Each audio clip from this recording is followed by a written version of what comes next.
Cast is now starting. All attendees are in listen-only mode.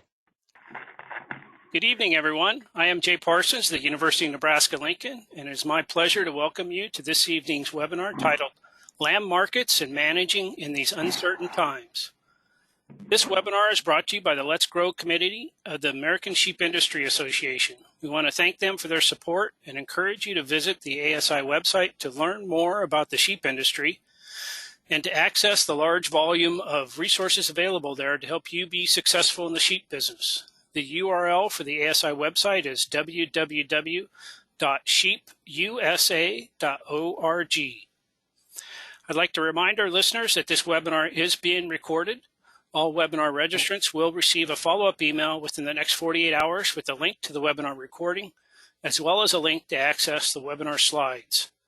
The links will also be posted on the ASI website along with recordings from our previous webinars in the Let's Grow educational materials. We're slated for about 45 minutes of presentation time, followed by about 20 minutes of questions and answers with our presenters. Feel free to submit your questions at any time, including during the presentation, by typing them into the question dialog box at the bottom of your control panel. I will be monitoring these questions throughout the evening, and I will moderate them to our presenters during the Q&A session after the presentation. With that, it's now my pleasure to introduce this evening's presenters. Jim Robb is a senior agricultural economist at the LMIC. Twice he has been center director, serving in that capacity for a total of 24 years. Jim has served on numerous advisory committees and working groups throughout his career, authored or co-authored over 1,400 articles, research reports, and newsletters, and given way too many presentations to even count on livestock marketing and economic topics. Since Jim will be retiring at the end of the month, we want to start by wishing him well in his retirement and thanking him for his great service to the livestock industry, and tell him we're especially honored to have him here this evening to present on this topic of what's currently happening in the sheep and lamb markets. Caitlin McCulloch is the director of the LMIC. Her expertise is in cattle, hog, dairy, hay, and grain sectors.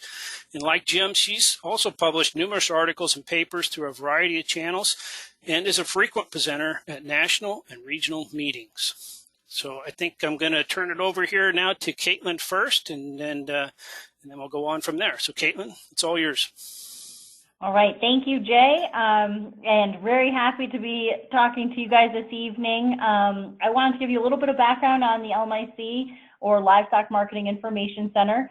So we are a nonprofit cooperative effort between land-grant universities. We have 29 members that you can see on that map. We have 13 associate members that we work with, including ASI, but the list is on your screen as well. And then we also work with 8 USDA agencies who we interact with in a variety of ways, but include data, resources, etc. So with that, I'm going to turn it over to Jim Robb, and thank you again, Jim, for providing this presentation before you retire.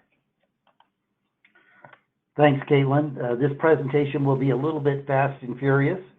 There's kind of a lot to cover. I'm going to start out talking about kind of monitoring and managing in this economic environment. And then we'll kind of switch over to more of the market situation and outlook, talk a little bit about the domestic consumer, lamb and mutton imports, competing meats. I want to talk a little bit more detail about forage and crops, especially this year, given the slaughter situation and what Mother Nature is dishing out. Then we'll launch back into lamb prices, where they're at, and some of the drivers in the marketplace, and then we'll have time for discussion. I want to highlight down here at the bottom that all these data sources are from the USDA. I know we don't like to tell USDA, how many lambs we have or what our lambing crop is and things like that, but we have to think about too, USDA is going to fund research for the industry, and if they don't have those kind of data, they're not going to be funding as much research as the industry probably deserves. And certainly politically, the people in Washington, D.C. do not understand your industry. They look at the numbers first, and then they decide on priorities. So the size and importance of your industry needs to be well relayed to them if you want to get political support and support for your industry overall. So jumping into the monitoring and managing in this environment, and this is a difficult economic environment. I started doing sheep and lamb market outlook in 1991, and this is one of the most challenging periods that we've ever had. So it's hard to be real specific. There's a lot of moving parts, probably more moving parts than we normally have, but we're going to talk about the managing part a little bit first. We think about the environment, though, the volatility is inherent in this type of marketplace. And what I'm talking about, all the way from the consumer side to the restaurant side to the packer side, it's a hand-to-mouth market.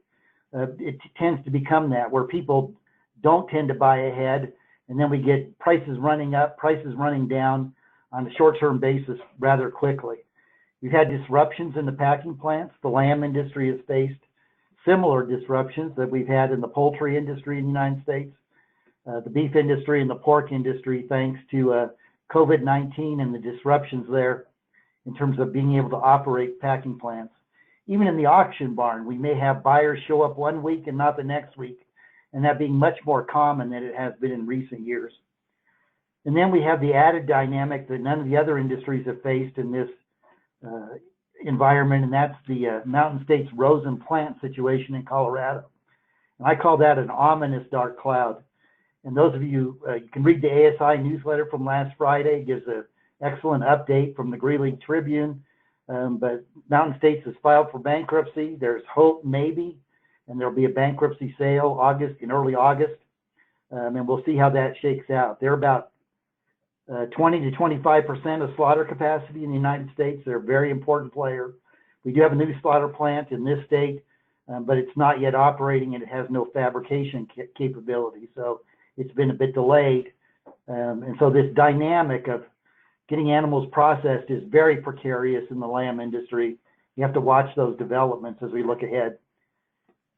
And we're talking about bunching up animals. And so that, in the marketplace, but also that leads us into the next topic, which is monitoring forage conditions very closely, especially when we have drought conditions like we have in much of the West, Northern Plains, Southern Plains. Wyoming, for example, has gotten very dry in the last month, according to the Drought Monitor. Pasture and range conditions are precarious in much of the country. So we need to reevaluate our on-farm production, especially in this economic environment where we have to hold animals out in the country. All the forage-based animals, the sheep, the goats, the cattle, we're holding more out in the country than we normally do, and we'll probably continue to do that as we look to the months ahead, especially on the cattle. So there's a lot of competition going on.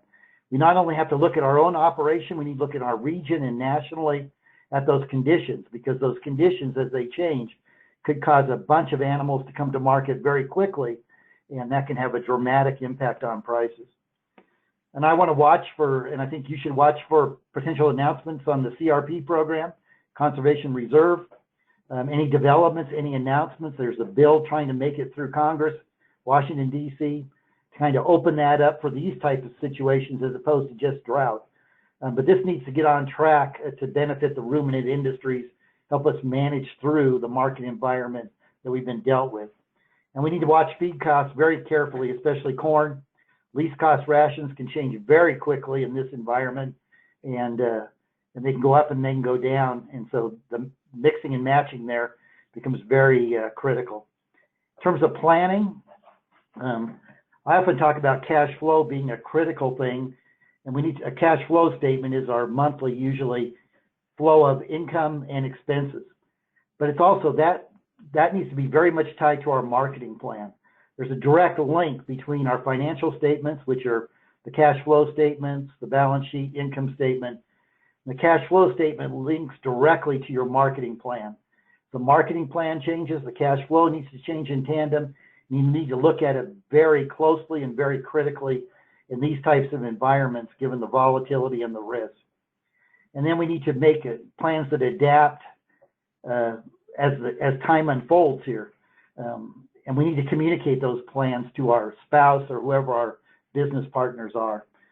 I like to talk about ruminant management and forage-based systems being a sequential decision process in every year, but it's magnified in drought years, and it's magnified by black swan events.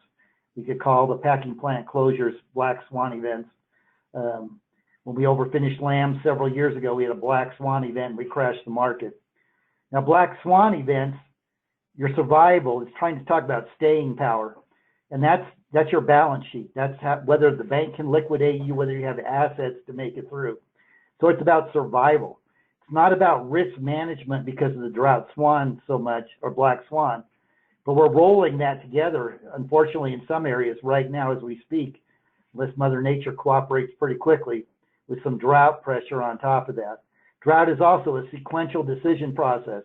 You make a decision, you reevaluate, you move forward, whether we early wean, how we're going to manage forage, et cetera. It's a sequence of decisions and not just making a decision. So those are the keys to be watching for and to be monitoring for, especially magnified, we think, in this economic environment. The COVID-19 has become both a demand and a supply story. In marketplaces, we have the supply side of the industry, which is largely you all, producing lambs, processing lambs, et cetera. And we have the demand side of the industry, and that has to do with customers, both at the retail side and the restaurant side. And those customers do not care about your cost of production. They're looking for quality characteristics, something that they find value in, that they're willing to pay a price for. And we have to charge quite a bit more for lamb because the costs of production are much higher than it is for example, pork or chicken or turkey. So this coronavirus is kind of the double whammy. We not only have had some demand issues that will continue due to the economy being in recession and especially the restaurant sector really lagging here. And then we have a supply situation that was not enough supply a little while ago. Now the lamb industry actually benefited by that. And we'll talk about that a little bit more. But in the whole, in the marketplace, when there was not enough beef and pork on grocery store shelves, lamb sort of lucked out, and we were surprised because we're very dependent on the restaurant side in the lamb industry, but we were able to get quite a bit more product in the grocery stores. But now we're on the flip side of that, where the supply side is increasing and increasing dramatically compared to a few weeks ago for all the red meats and poultry. And as you know, the markets have changed. This is a picture of a UPS vehicle in Nebraska, and it's fully 18 miles from the nearest paved road. But to this particular ranch, the UPS driver shows up just about every day. I told the ranch couple that they probably see the USPS driver brown truck more often than they see their grandkids, and they agreed with me as they frowned. So the whole dynamics in this marketplace is an opportunity, but it's also changing, and it's changing rather quickly. In terms of the U.S. consumer, we'll look over here right in the recent 3 weeks, which is hard to see on here, but the point is the consumer sentiment has actually picked up here in recent months. This is a monthly graph.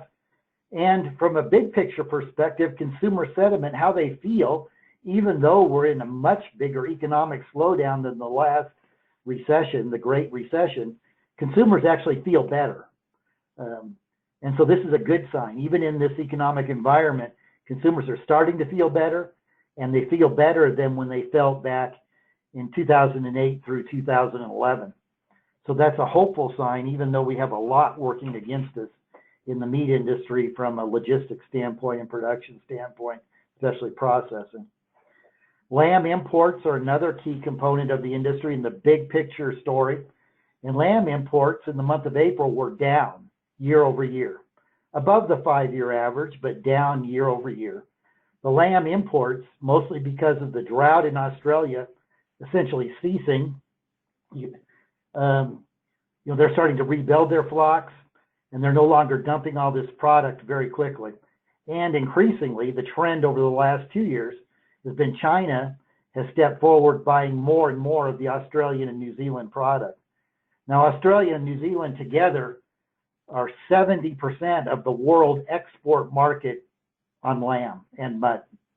So they're the biggest players. 70% comes from those two countries in the whole world marketplace. Now, countries produce their own product, but they're really the swing card.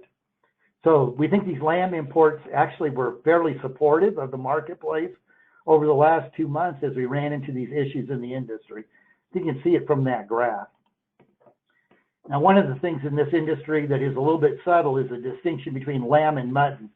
And usually we import quite a bit less mutton than we do lamb. And that's the normal trend. So we focus on lamb imports. But if we look back at the month of April this year, or March of this year, lamb imports were up on that previous slide about 2% year over year. And in March they were up, and April they were down 22%.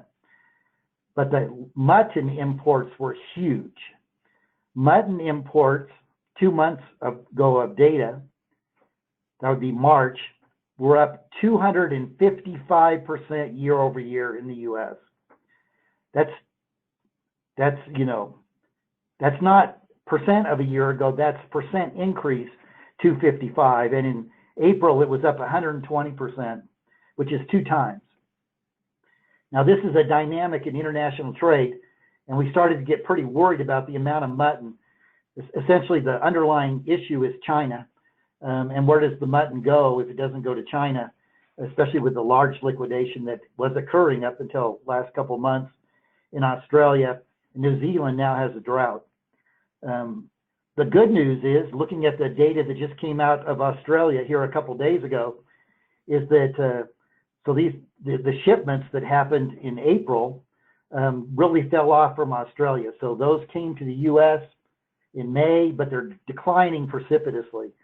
And so the shipments coming to the U.S. have fallen by 50% in the month, and they're up fully 50% to China. So the world is a bit returning to normal. This mutton product, we're taking some of the pressure off the U.S. marketplace in this month and last month, and it will show up mostly this month and next month due to these mutton imports. So we've been real concerned. It seems like China's taken that product, taking it aggressively, and also taking lamb. So we've had a bit of a turning point. So one of the keys in this graph here is that this is U.S. imports as a percent of domestic production. We import more lamb than we produce in this country on a carcass equivalent basis. That's calculated by USDA. This uptick, though, in 2020 is almost all mutton. And in fact, looking at the data from last week, we may be overestimating this slightly. And the downtick is that the mutton won't be there. So these lamb imports is actually the lamb that we really compete against in this country have been pretty flat, and we expect them to be pretty flat for the next 2 years, just talking about lamb. Now, we had a dramatic increase before that and another big run up there. So this story on the international side, because the drought is ending in Australia, et cetera, world prices have changed. The dynamic of international flows of lamb, and especially mutton, have changed dramatically with China needing so much animal-based protein due to the African swine fever issues in their hog industry there and their growing economy. So this import side, even though it's daunting for the U.S. industry, in economics, what causes things to change is the rate of change. The rate of change is nothing like it was a few years ago, and our forecasts are that we kind of stay on this pattern for at least a couple of years. A high level, but not increasing. Now I want to talk briefly about competing meats. From a lamb perspective, when we look at research historically by economists, there's much more impact on the lamb industry from the pork industry than most people would guess there is. Largely that's because of our competition at holidays. That would be Thanksgiving, Christmas, and Easter. So what are these other sectors doing? Well, these other sectors have suffered. They've made dramatic adjustments too, along with the lamb industry. And we were expecting total red meat and poultry supplies to set a record large level in 2020 and again in 2021. And that may not happen now, certainly not for 2021. These other industries are pulling back. The economics are poor enough that the beef industry quit growing as of January 1, 2020. It's already shrinking. The hog industry has slowed their rate of growth, still growing, but at much slower pace. And chicken is also slowing their rate of growth, and turkey is actually still declining. So that big picture of competing meats is a little less daunting than it was, even though we're at high levels, than it was when we talked about our forecast 6 months ago even 4 months ago and certainly last year. Those competing sectors are adjusting very quickly in the face of the economic environment that we're facing. Now I want to talk about forage crops. These are key to the viability of the ruminant industries. And drought is very apparent. The latest drought monitor would be June 9th in the western U.S. Now we're technically for the monsoonal flow of moisture to start to come to this part of the world. The first date of monsoon is June 15th, and it ends about September 15th, and when we just take our chances in there. You won't get much help in this part of the country due to monsoon, but you potentially can in this part of the country over here. But we have to wait and see, and it's very precarious. The other thing to note is that the Midwest corn crop, that part of the country looks very good. Even though the crop condition ratings have dampened in the latest week, you know, this corn crop has huge potential, which is very important to feeder lamb prices. So potentially we can have a record large corn crop in 2020 in the United States. Not a lot of demand. Ethanol industry is still pretty weak. We have some pullback in the livestock sectors. So we can have the lowest corn prices at harvest this year that we've seen in many years. We already have corn in South Dakota this last week at farm level at $2.85 a bushel. That's the lowest in a long time. So this dynamic of being able to feed lambs and least cost and how you do all this, it's very important to understand how big the potential is of this corn crop. Now we really won't know the potential till after the 4th of July, about a month, less than a month from now. But at this point in time, USDA is probably underestimating the size of the corn crop and overestimating corn prices. At least that would be our assessment. You can see the pasture and range. Now, only an economist would look at pasture and range and decide to look at the percent that's poor and very poor. Most rational people would want to look at the good and excellent pasture, but we're not normal people. But the poor and very poor has increased here recently on a national scale. It's increased in the southern plains, it's increased in the northern plains, and it's increased in the west. It's improved in northern Florida, which really doesn't matter much to most of the lamb industry. So certainly something to watch and something that can change the dynamics pretty quickly in terms of how and when feeder lambs flow to market. The drought in South Dakota a few years ago, we had very early feeder lamb sales. We saw the lambs on feed in Colorado increase very early, and that changed the market dynamic that year. Now, U.S. hay stocks actually put us in pretty good stead in this environment. The year-over-year percent increase in hay stocks nationally is 37%. That's a percent. That's not a number. And you can see that a few states have some problems. The Southeast has some problems due to there, but most of the U.S. has some pretty good hay stocks coming into this new crop year as of May 1, according to USDA.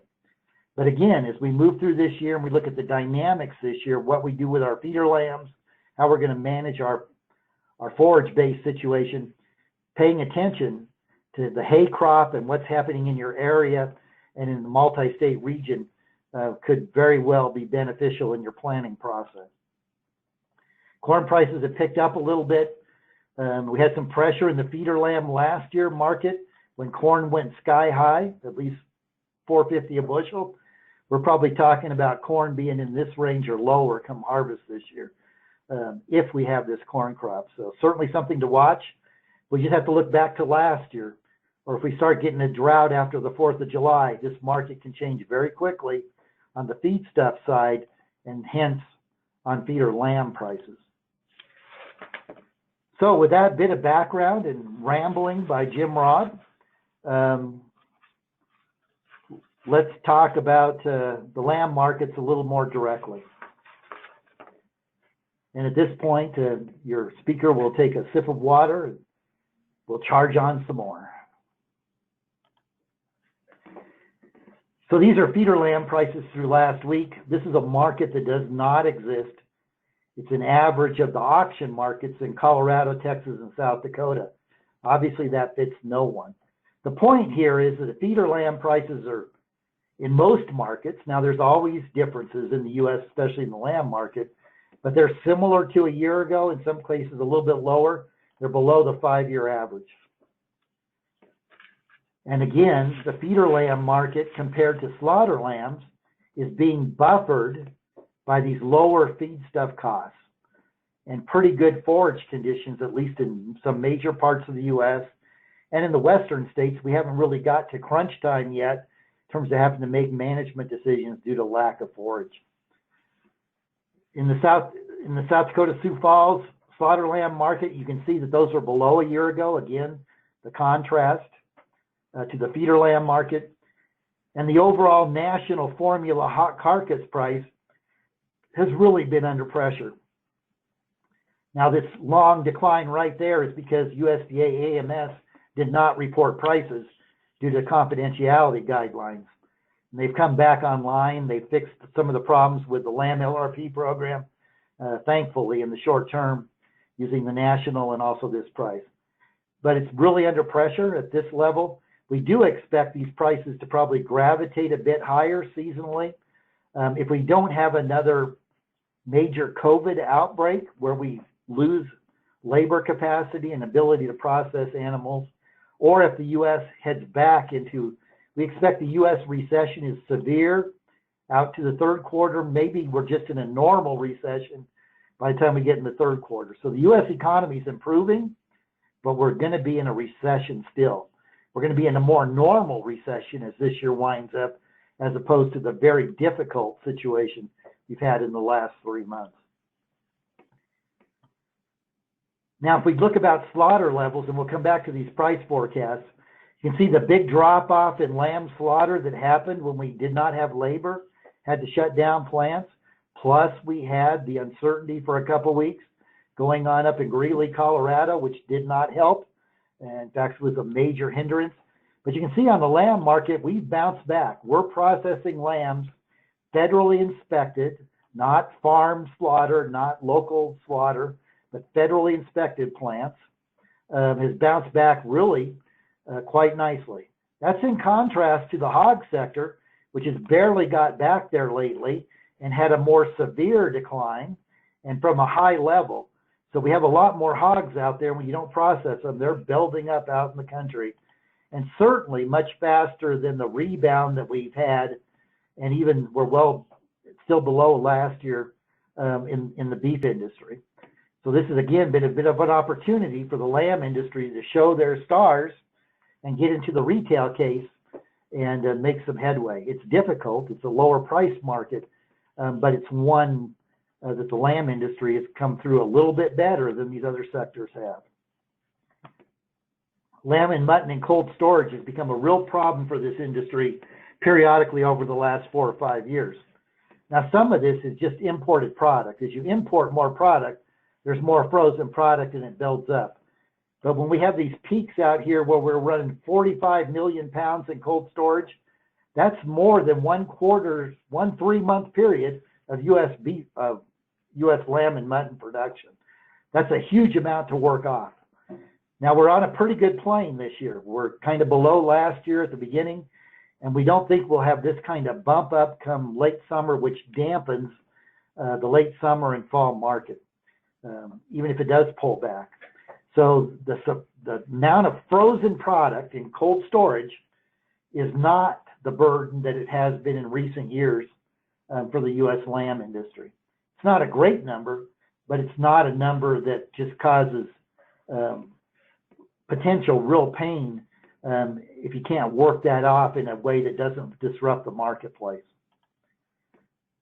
In terms of the supply side of the industry, this is the breeding ewes 1 year and older. These are the USDA numbers that you all report, or hopefully some of you report that get surveyed.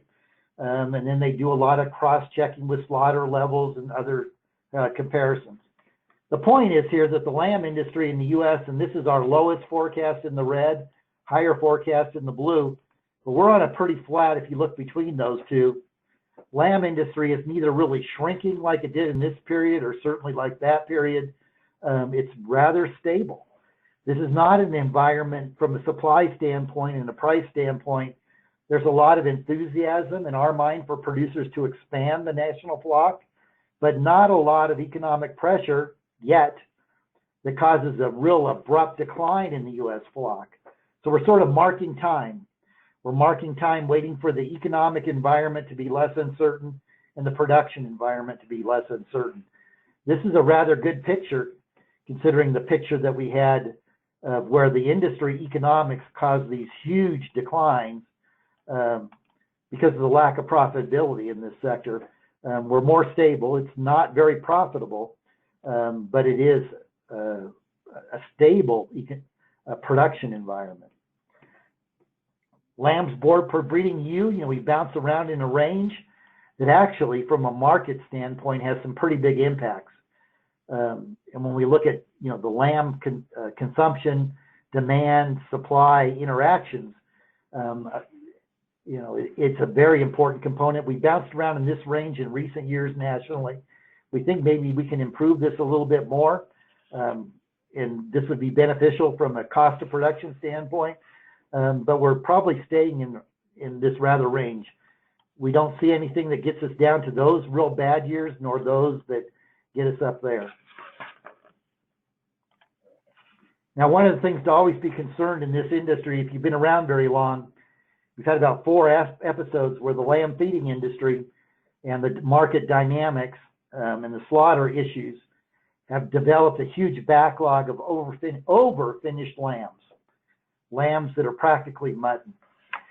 So weights are very important. And we thought weights would be a challenge to this industry as we have the slaughter plant problems in Greeley and the issues there. And then the coronavirus hitting demand for lamb at the restaurant level, that we had a potential to back up some lambs and get these weights very heavy. That has not occurred. The recent couple weeks of run-up is something worth watching. I'm not overly worried yet, but we can create a problem in this industry in about 4 to 6 weeks that becomes a real problem. But so far, we've kept these lamb weights very manageable. The quality of the product then is very good, and it's given us this entree into the restaurant sector or the retail sector, grocery stores, with a pretty darn good product compared to one that becomes problematic when it's overfinished. So we're going to watch this.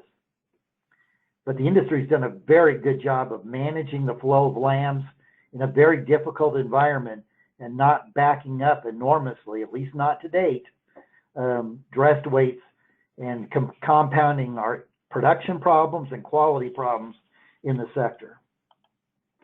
Colorado lambs on feed are very similar to a year ago. As of June 1, the AMS data, we haven't bunched them up. They haven't come off the pastures in the west and in the northern plains and had to go to feedlots. Certainly something to watch. But again, given the environment that we've had and that low slaughter rate for several weeks, this looks rather positive. This doesn't look as bad as it appeared to look 6 weeks or so ago. So now we're going to jump into some forecasts. Let me remind you what I've said about forecasts. This is a tough economic environment. Many of you, I think, are adults listening to this presentation. You understand that things change. Markets are not static. The environment is nowhere close to static. So this is you have to take this as a benchmark, as a broad view, and not as gospel, one that can change rather quickly. This is what we know at this point in time. And this point in time is very much unknown, let alone what the future is going to bring. But here's a couple points that I'd like to make for you to ponder here as we think about this. And hopefully Jay will tell us we're out of time here. So we have prices on a percentage. These are slaughter lambs. This is the formula price. This is the 3 market, Colorado, South Dakota, Texas auctions that USDA still provides. They don't provide as much data as they used to. Notice the first quarter of this year on slaughter lambs and feeder lambs, above a year ago, and very similar. In fact, the slaughter lambs were the highest in several years. Feeder lambs, and then came the great meltdown in prices. Second quarter slaughter lamb prices will be down fully 20%, 20% in the third quarter, maybe not quite 20% in the third quarter. That's the year-over-year change. It's going to take us till we get out here in 2021 probably till we get back to 2018 or certainly 2019 prices. First quarter, we have prices down. Then we think this industry, very little growth on the production side. Hopefully demand's going to erode because the economy is going to be still suffering, at least to some level. But hopefully restaurants open back up and we can kind of regain what we lost in 2020. And then we get out here later in 2022 and we can potentially have a feeder lamb and a slaughter lamb market that gets us fully back to here and maybe higher. Takes a lot to get there.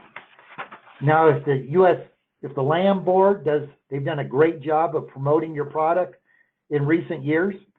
If they can have even more success, maybe we can even do a little bit better than this. But these are going to be trying times from a price perspective. The supply side is not changing a lot, but the demand side of this industry is precarious. Whenever we're in an economic recession, the two sectors in the meat and poultry that get hit the hardest are the lamb industry and the beef industry. Almost by definition, because of the increased dependence on the restaurant industry.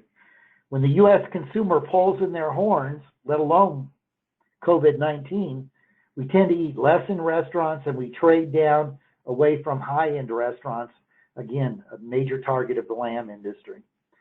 So this is an environment that we have to do a lot of management. We have to really watch our cash flow. We have to probably do more management and monitoring than we've had to do in most years. But I think there is, in some sense, a light at the end of the tunnel. It's not right around the corner. But again, as I look back at the last 6 to 8 weeks, I'm impressed at how the industry has managed through this. And we came through it actually better than we anticipated. So that's my rambling saga. At this point, I will turn it back to our host, Jay, and maybe we'll have a question or two, or maybe you'll let us all off the hook and we can go try to digest that full meal of information. Thanks, Jim. There's a lot of information there. With the graphs and such. Just a reminder, you could type in your questions into the question dialog box at the bottom of your control panel. If you'd rather ask your question verbally to Jim and not type it into that box, you can do that also. Just click the little hand symbol that should be on the left tab at the top of your control panel, and that'll tell me that your hand is raised.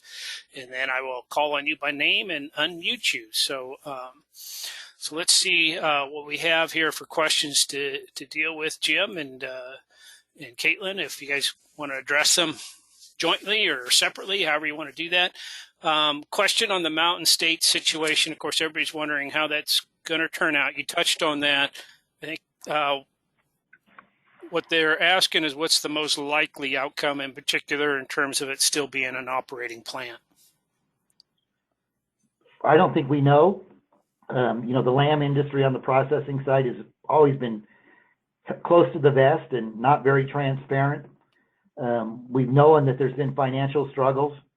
We know that they're in bankruptcy. We know that there will be a liquidation, a sale, early August. There's a stalking horse bid by the current group, and that's been made public. It's pretty obvious who the bidders are, or won't be. And part of the concern, I would say, overall is, can we keep this plant still in the lamb segment? It's a dark cloud overhanging the industry. There's a big uncertainty here. It needs to be paid attention to. How we work through this with a new plant hopefully coming more online, and that, the fabrication capacity, that is taking the carcass and putting it into components that we eat at restaurants and grocery stores, is lacking at the new plant that's being built in Brush. So this is certainly something to monitor, but we won't have a good sense, I don't think, until after early August when the chips fall where they may. And speaking of the new plant in Brush, question right on cue was, what's the latest information? You touched on it a little bit there, but how soon would they be coming online as far as the latest information that's out there? again, this is a plant that's been a bit delayed, you know, quite a few months, actually quite a few quarters. You know, I think it's going to kind of be wait and see. I've in my career, I've stepped forward at times with guesstimates, and this is a guesstimate, and you know, really, but I think it's much closer than it was to operating, clearly. We don't have a big buildup of lambs on feed in Colorado that we got to find a home for in the short term. So again, if these two work out some way, I can see a path forward, but I think it's too close to call. Okay, a question. Well, it's a two-part question. First part is, should we ramp down or ramp up our production? And should we be trying to target more of the non-traditional market with that production?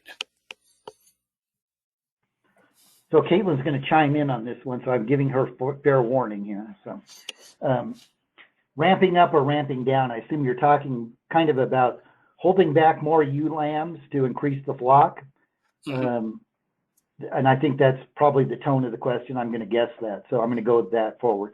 You know, it appears if we look at the national numbers that we haven't held back many ewe lambs, and it seems to be supported by the slaughter levels, et cetera, over the last couple of years. And, you know, as an economist, I like to think that, you know, you kind of want to be a little bit contrarian. You know, you don't want to go with the herd. You want to do a little bit the opposite of what other producers are doing. Those tend to be the opportunities in the agricultural space. But it's risky. We have very little ability to lay off the risk of those strategies. In the lamb side, we do have the slaughter lamb LRP product, but not compared to what we can do in the hog industry, certainly the beef industry.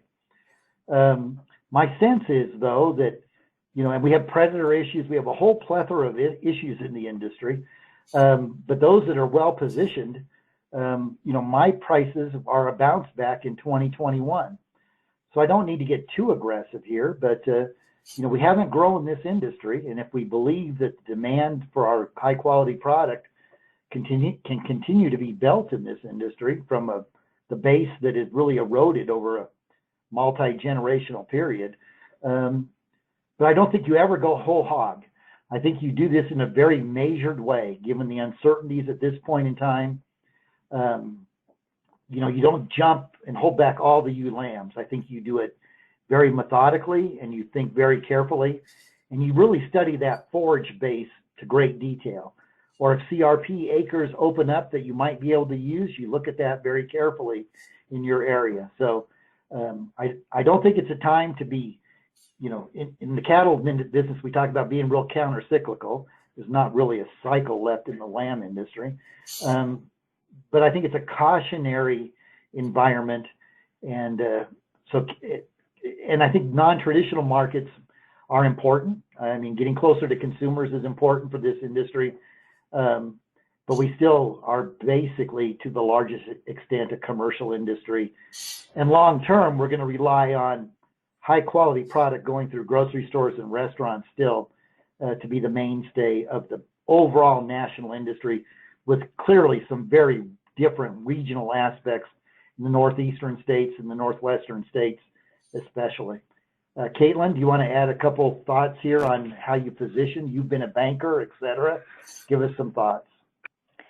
Sure, I'm going to go back to a few things that Jim mentioned earlier. So one thing I keep in mind is that the economic picture, although we pointed to some very positive things that have happened here in early June and late May, is still pretty uncertain for what that means on the demand side.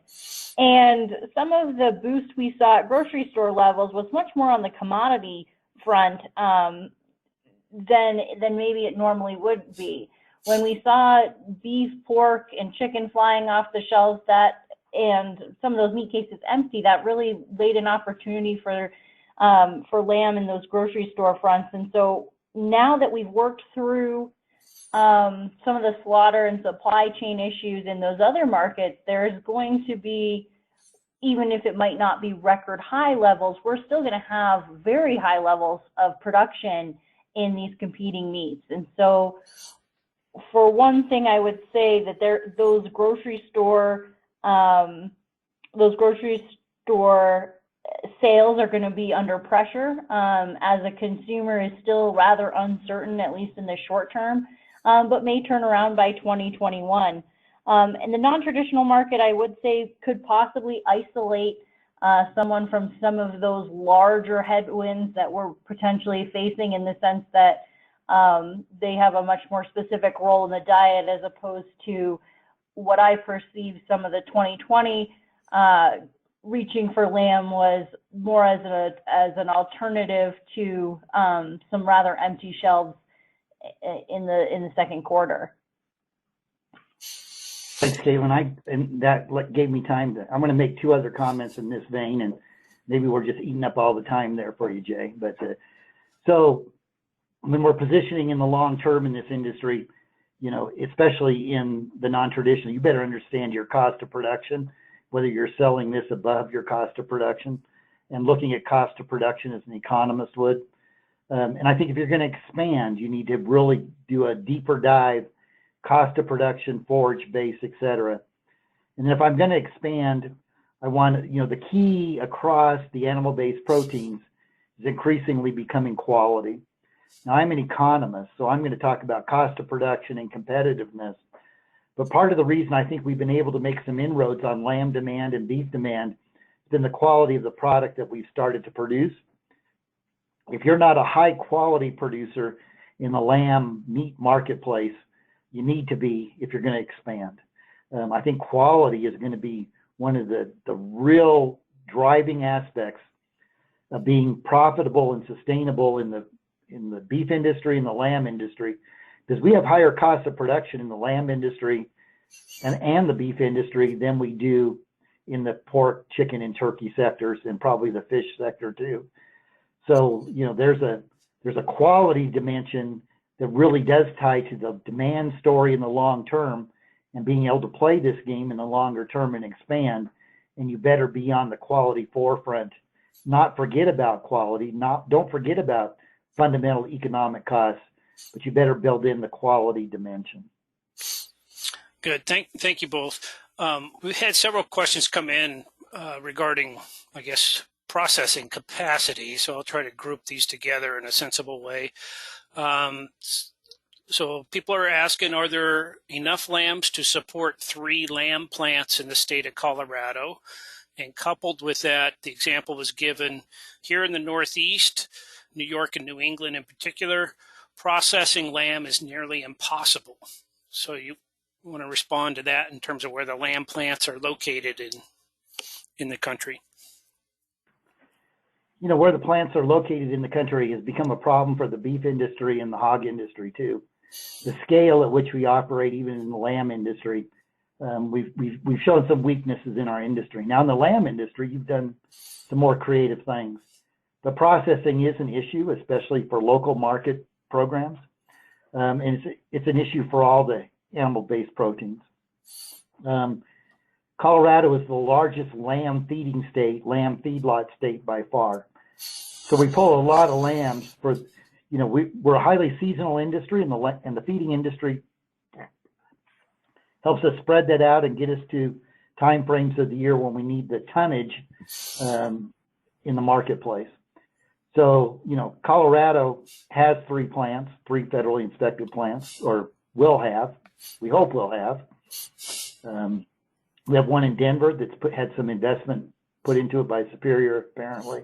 We have one in Brush coming on, and one in Greeley that's Mountain State. So, you know, it's an issue across the animal-based proteins of where the slaughter plants are, and the issues of getting animals processed should you have a COVID-19 or a hoof and mouth disease where you can't move animals long distances to get them processed.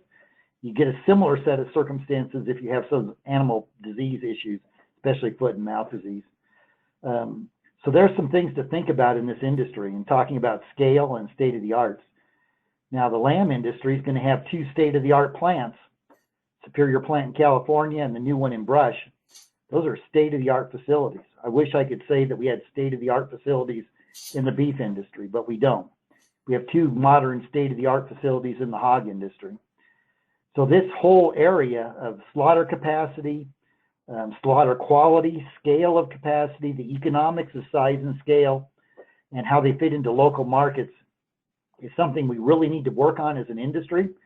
And your question's very well taken, and it will probably be the question of the next few years that underpins the whole animal-based protein sector, including the lamb industry. That was kind of a non-answer, Jay, because apparently I don't really know the answer to the question. Are you getting into politics in your retirement? No, you didn't. Heaven forbid. Talking about the quality of the meat, question asked, should we be changing breeds to focus on meat rather than the do-everything breeds that we see, like Rambouillet? Okay, Jay, I'm going to fess up here. When I was an undergraduate, I got a very poor grade in chemistry, and I got to retake that class. Apparently, if you get a D, you can retake it or something like that. I struggle to be an economist, and I'm not an animal scientist. I understand the quality. The quality research from an economic standpoint has been clear-cut, especially in the beef industry, for over 15, 20 years now. Should we be doing different things with breeds and all that? That's a subject for a different set of expertise than Caitlin and I. But I think very germane. I think there's been some, and I've sit on presentations on the lamb industry, seen what CSU has done on the meat and the flavor profiles, et cetera. I think there's a lot we need to do here, and a lot now we always want an animal that fits our economic environment in terms of our forage base, weather, climate, et cetera. So we never want to go too far. We've done that in this industry and other livestock industries. But I think that's a topic that we will put on to your future calendar. Thanks. So we had a question on the supplies and cold storage, and I don't know if you want to go back to that slide or not. It might help explain your answer. Yeah.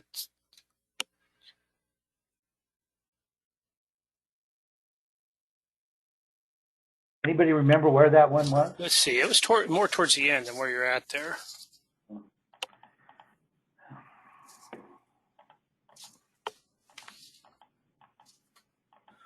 Now I can't find it.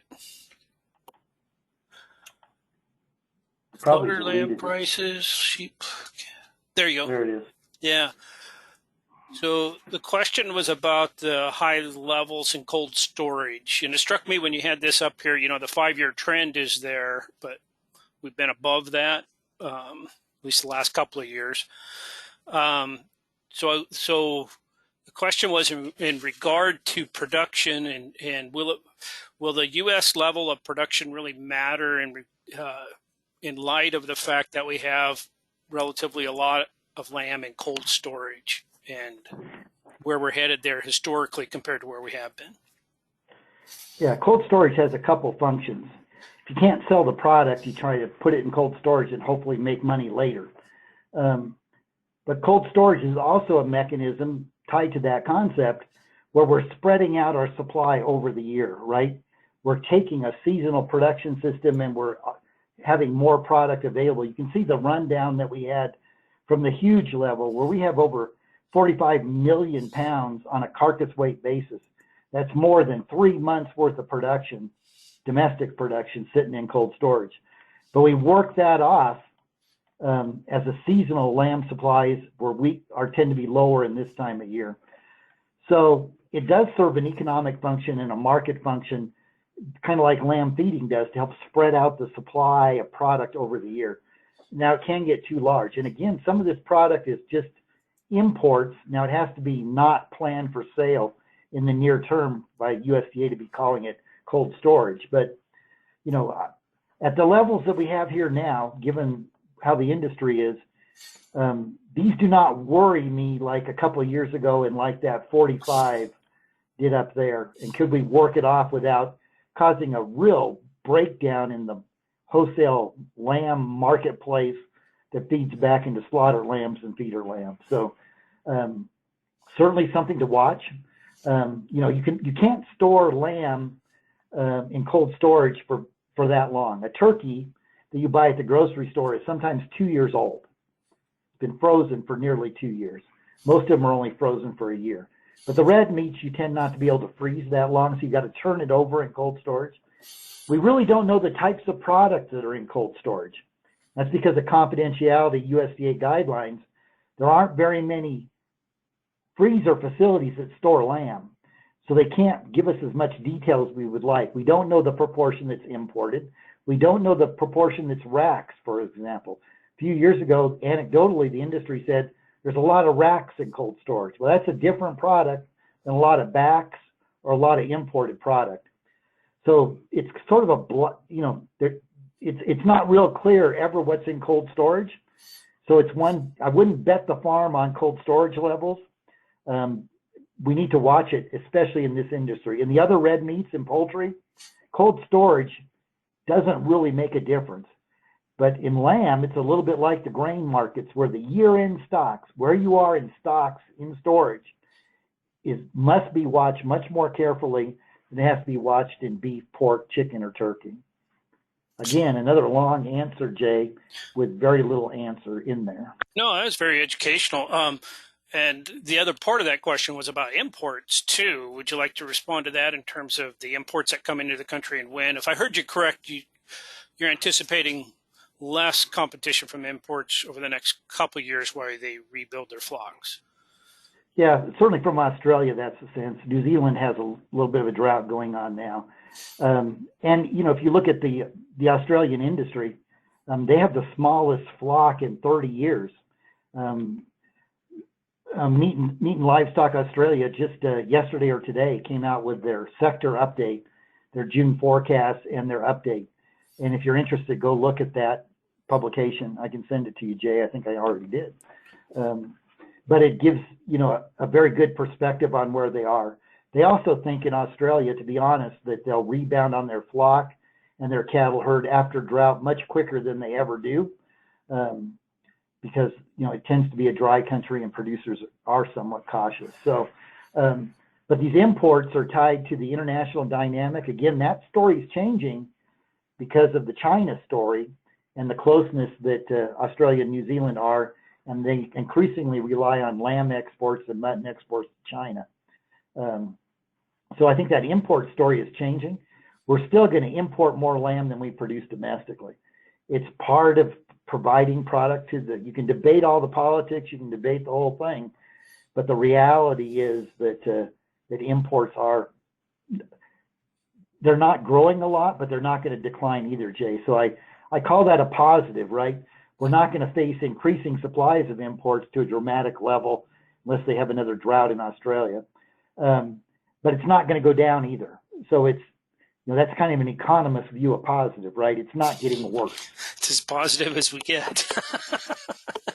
So we do have quite a few smaller producers in the category of around 100 ewes or less. Do you have any advice for them in terms of the market environment and things they might think about as far as, because they're not utilizing large feedlots and shipping big truckloads of animals? Well, I think the smaller producers have the same set of opportunities. I mean, if a CRP opens in your area, you got an animal that's very much can work on that type of forage base.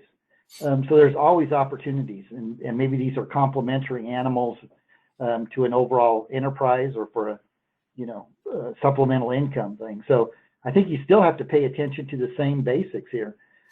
If you produce a quality product and you're selling directly, it's about quality, it's about price, and it's about being able to deliver. So smaller producers, you tend to actually have to work harder than the bigger commercial operations are in the Great Plains West and some other parts of the U.S. So, but you've got an animal that has a lot of potential. Use it effectively, but I think you have to pay just as much attention if you're trying to make some money doing this. Even if you're selling show lambs for 4-H projects and FFA projects, it's about quality. And I think that's part of what you need to work on. Do we have any really good grand insight? Jay, I hate to admit this, but we're economists. And, we paint the big picture pretty well. In local areas, this is a local industry, like much of agriculture actually is. The local forage base and the local marketplace, especially in the lamb industry, and spending a little bit of time trying to understand that will go a long way. But no silver bullets. There's no silver bullets for the small producer. There's no silver bullets for the large producer. I hate to tell producers that, but I'm about to retire, so I'm being straight shooting here. Thanks. And we did have a question Caitlin, Caitlin's worked across the industry as a banker, et cetera, too, so she's probably worked with more small producers on the eastern U.S. in her stints as a banker than I have. So maybe Caitlin's on mute. Well, unfortunately, I'm an economist too, and so I struggle with the same things Jim does in terms of painting the big picture. That's fine. We did have a question come in on the lamb quality side. Let me preface this with couple of statements. My experience is buyers love our lamb quality, but do not want to pay for it. If I have a below average lamb, they pay the same for it as my top quality lambs. So when you're talking about lamb quality, their question is, are you talking about the market as a whole, or are you talking about producing quality lambs and trying to get into more of a specialized market? I think it applies broadly. So now I'm going to change gears on you and talk about the beef sector for the last 20 years. For 15 until the last 5 to 7 years, I would roughly put it in that time frame, we had constant debates whether you were being paid for quality. And it comes often a bit indirectly in your marketplace. Beef demand has gone up dramatically in the last 10 years. And much of that is this indirect influence of a high quality product. You're competing against pork, which is not improved quality. In fact, the loin has declined in quality, and chicken that has declined in quality. Those are increasingly a commodity product. And I work for those industries too, especially the pork industry. So quality often comes back in very subtle ways in the overall demand profile. Those of you that are primary producers, that is, own breeding stock, you're what economists call residual claimants. Things that go on around you, you get to suffer the bottom line. The lamb feeder is a margin player. They will find the price, bid for feeder lambs appropriately, trying to make money. The lamb packers doing the same thing. They're called margin players, and so anything that really goes good or bad in the industry will come back to the lap of the fundamental producer, cow-calf, and those that own breeding lamb flocks. So you need to understand that sometimes this being paid for quality is very subtle. I would say that your data from your research that you've done on lamb demand has been pretty positive the last few years. So your quality is subtly paid off in these prices. Now, when it comes to individual loads of animals, this is a bit of a marketing problem, right? This is down to trying to get paid for the quality. Unfortunately, in the lamb industry, we don't pay for quality under grids for most producers, even at the local level, like we do in the cattle sector or in the hog sector. So I think we have a ways to go here to bring that to the local bidding process. But you've been paid somewhat for this quality indirectly, that the whole industry has benefited from your genetics and the quality of lamb you're producing.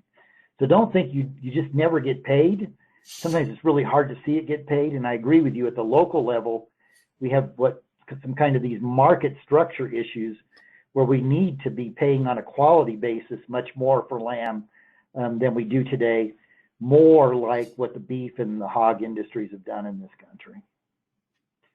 That was sort of political again, Jay. Apparently, when you're almost retired, you can say things like that. No, it's okay. Okay. So you mentioned all the mutton coming in. We'd had a question on, and I don't know if you can answer it or not, but the question is, who is importing and storing mutton? Well, that's a good question. We surmise, which isn't knowing, we don't know. But we know, for example, we use a lot of lamb and mutton in the U.S. pet food industry. Pet foods have changed dramatically in the last 5 years. People that think they're vegans and vegetarians and flexitarians and whatever they are, they want to feed their cats and dogs animal-based protein. They don't want a lot of filler in there. Apparently they want to eat plants that are a bunch of filler in their hamburger. That's a different rant of mine. But some of this is probably going into that sector. We export a lot of mutton to Mexico. Big proportion of the U.S. ewes that are slaughtered, the mutton's exported to Mexico. Some of this could be transshipped eventually after it's frozen right now, probably. And it may be, we have these cold storage facilities in the U.S. You don't have cold storage in China. You don't really have cold storage in Australia and New Zealand. So some of this product probably flowed here, and we're kind of waiting to see where it's going to flow to. But you ask a question that it's really hard to put our finger on. Again, the recent data appears to say that this maybe was a bit more transitory than the first 3 or 4 months of the year look like. But we'll have to wait and see. Okay. Well, I think I've pestered you long enough with these questions. Thank you again for, those of you that don't know, Jim is retiring, and he let me know that this is actually his last scheduled presentation for LMIC. So I'm doubly honored to be able to host it and share this with our listeners. So Jim, really appreciate your service to the industry over the years. You've done a fantastic job, and really wish you well in retirement. Well, thank you. We definitely appreciate your invite. Speaking to producer audiences, and that is not our main deal at the LMIC. We work behind the scenes, as Caitlin described, working for the universities, working for the USDA, working for the industry associations. So it's a real pleasure to hear from producers and hear what you're thinking and share some of our thoughts. So thank you very much for the invite. Yeah. And Caitlin, thank you for your leadership at LMIC. And I know you guys will continue to do good work there. And we really appreciate that and the information you guys get out to people. Thank you, Jay. Happy to help anytime. And for our listeners, our next scheduled Let's Grow webinar will be on August 4th. We're going to have Danelle Bickett-Weddle on from Iowa State University, and she's going to present the Secure Sheep and Wool Plan to us, which was just recently completed. So you can mark your calendars for that. That'll be August 4th at our usual time in the evening, 7 o'clock Central, 8 o'clock Eastern, 6 o'clock Mountain, 5 o'clock Pacific, or you can subtract from that wherever you go. So we look forward to having you on that. We are going to have the registration information out for that within the next couple of weeks. So look for that in the ASI newsletter, and we hope you all come back and join us for that. So once again, I want to thank Jim and Caitlin for the LMIC presentation this evening. It was really informative, and we really appreciate it. And I want to thank the ASI Let's Grow Committee for providing funding for these webinars, and for all of our attendees for joining us tonight. So with that, I'll go ahead and wish everybody a good evening.